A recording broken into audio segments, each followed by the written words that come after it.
It wasn't until Dragons of Summer Flame and Dragons of a Vanished Moon that we got the most complete version of Ionthas or Chaos and the Graygem's history from Margaret Weis and Tracy Hickman.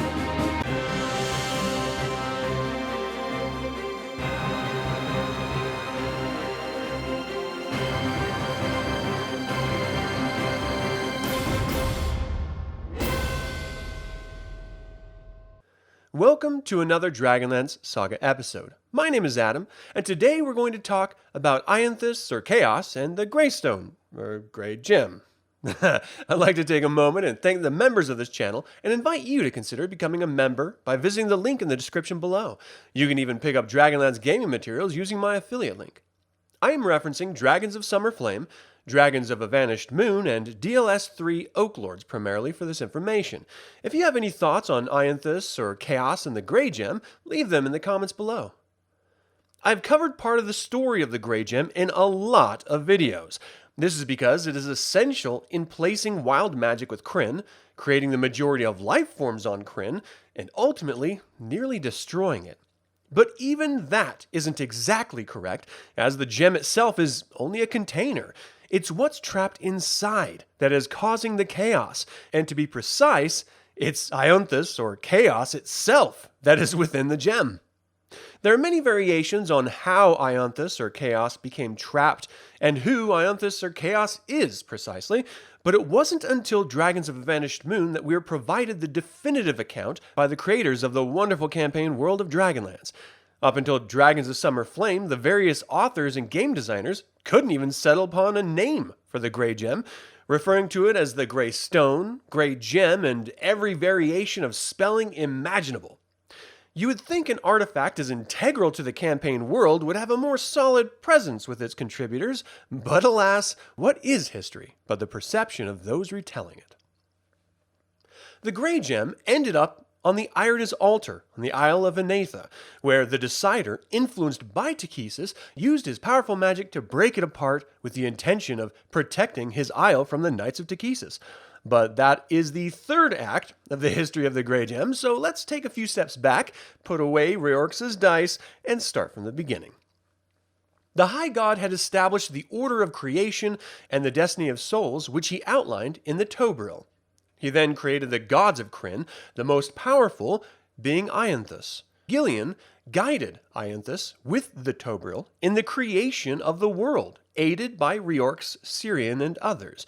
This is in stark contrast to all other creation myths of Dragonlance, but it was the last creation myth written by Tracy Hickman and Matthew L. Martin under the guise of Valthonis, formerly known as the god Paladine, to explain the War of Souls. So I believe it should be shared here.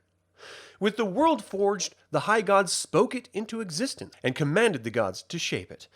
Ionthas deviated from the Tobril, grew proud and haughty, and supplanted the High God as the true deity. He sent his might across Krynn, undoing the other gods' work. He found that he could not create anything new, but only damage and distort others' creations. In his rage, Ionthas turned from the High God and his fellow gods, renaming himself Chaos. Paladine defeated Chaos with the aid of the High God, casting him beyond creation. Chaos, outcast and enraged, grew delusional and believed himself to be the creator of all and of nothing, and that the other gods were his children, denying the very existence of the High God. In the Age of Twilight, as the ogres grew more incited to war with the elves, by Takesis, Hidical, brought from the beyond, also by Takesis, to further her influence among humans, saw an opportunity to continue war and ultimately benefit himself.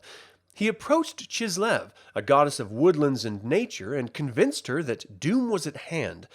He convinced her that if neutrality were the ruling force, the balance would always remain, never shifting. Hidukel instructed Chislev to have Reorx construct a gem that would hold the essence of neutrality, saying that it would serve as an anchor to the neutral position on Krynn. Once created, a god of neutrality would be the safe keeper of the gem. Chislev traveled to Krynn, and the industry and war she witnessed terrified her into action. She visited Reorx, who doted over her, and when she requested a gem, he was all too happy to comply. When he asked what the essence of neutrality was to fill it with, he suggested chaos. Chislev was a little fearful Chaos himself would overhear, so she suggested perhaps just a small part. Just enough to anchor the world. Chislev asked him to deliver it to Lunitary, as she is closest to the world. Reorx forged a clear gray gem of vast size and many facets. It is unpretentious in appearance, but becomes more interesting to the viewer as you gaze upon it. Its size seems to vary from the size of a full-grown cat to the size of a hen's egg. There are innumerable facets, with anyone who counts them coming up with drastically different numbers. No one knows exactly how Reorx captured chaos within, but suffice it to say, he didn't capture a small piece of chaos as planned, but rather all of chaos himself in the gem. Then, Reorx delivered the gray gem to Lunitary, who placed it at her red center and coveted it. The gem had this effect on all who saw it, and eventually Reorx approached her after dreaming about it, humbly asking for it back. Lunitary refused. Reorx visited the race he created, the gnomes, and delivered a dream of the gray gem to the most talented among them, who crafted the self-propelled lunar extension ladder with a magical net and a boost from Reorx, and captured the gray gem. Reorx appeared as a gnome, demanding it, and in the fighting, the gem slipped from the net. Reorx watched in shock as the gem floated away and gave chase, as did many others as it rampaged, causing chaos throughout Krynn. It altered animals and plants and affected spell casting itself. It was about this time the other gods became aware of the Grey Gem. Paladine and Takesis were furious. Chislev was ashamed, and Hidekel laughed uproariously. His plan worked flawlessly. With the power of the gods of magic, a human named Gargath captures the Grey Gem with Pathfinder and Spellbinder, imprisoning it within his castle. The gnomes who were chasing it for decades laid siege to the castle, broke through the walls, and laid their hands upon the Grey Gem. The Grey Gem worked its chaos and turned those gnomes who wanted to open it into Kender, and those who wanted to own it into dwarves. The Grey Gem then vanished over the horizon. Gargath did not give up his possession, and as the gem traveled across Krynn, Gargath and gnomes gave chase. The Grey Gem would be contained and released for thousands of years. The Tree of Life, made as an artifact of neutrality to house and radiate the life of all holding infinite wisdom, lured the Grey Gem and trapped it. When Kith Cannon was building Quelanos, he discovered the Grey Gem in a Slamori. The Grey Gem convinced him to build the Hall of the Sky above it, and the gem used its power to rip the Tree of Life from its roots and entrap it within the tower. This freed the Grey Gem from the tree's calling. Eventually, the Grey Gem ended up on the Isle of Gargath, trapped by his descendant until Reorx, traveling with Palin, Tannen, and Sturm Magir, reclaim it, and Reorx loses it gambling. This is when it finally is captured by the Irda, who break it open, releasing Chaos within. Chaos, who spent millennia beyond creation, tormented with the inability to create on his own, then spent more millennia trapped inside a gem using his magic to continue to twist and distort his fellow gods' creations, was finally free. His first order of business after all of that torture was to resume his challenge to the High God for mastery of Krynn. Exactly how much of Chaos's plan was influenced by Takesis is unknown, but she planned for this moment for centuries. Chaos spread death and destruction throughout Krynn with reckless abandon, until, in the Battle of the Abyss, Tasselhoff Burfoot stabs him in the foot, causing a single drop of Chaos's blood to enter the Grey Gem, trapping him yet again. Darkness falls, and out of it the Grey Gem rises into the void and explodes, forming new stars and a single pale moon. Now, Chaos was not destroyed, but was forced to leave in defeat. He demanded the other gods leave as well, and the Fifth Age began.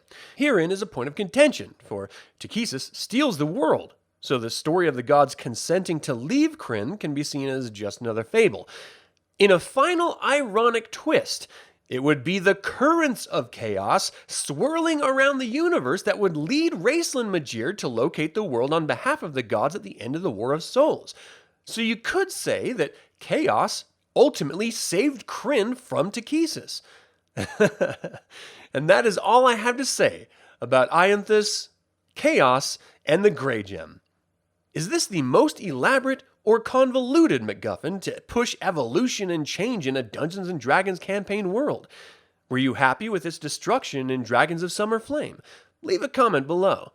I'm able to create these weekly videos because of your attention and support. If you're not already a member of this YouTube channel, I'd like to invite you to consider becoming one. If you'd like to pick up any edition of Dragonlance gaming materials, feel free to use my affiliate link in the description. This channel is all about celebrating the wonderful world of the Dragonlance Saga, and I hope you'll join me in the celebration. Thank you for watching. This has been Adam with Dragonlance Saga, and until next time, remember. The fact is, lads, that I've misplaced it. The Graygem?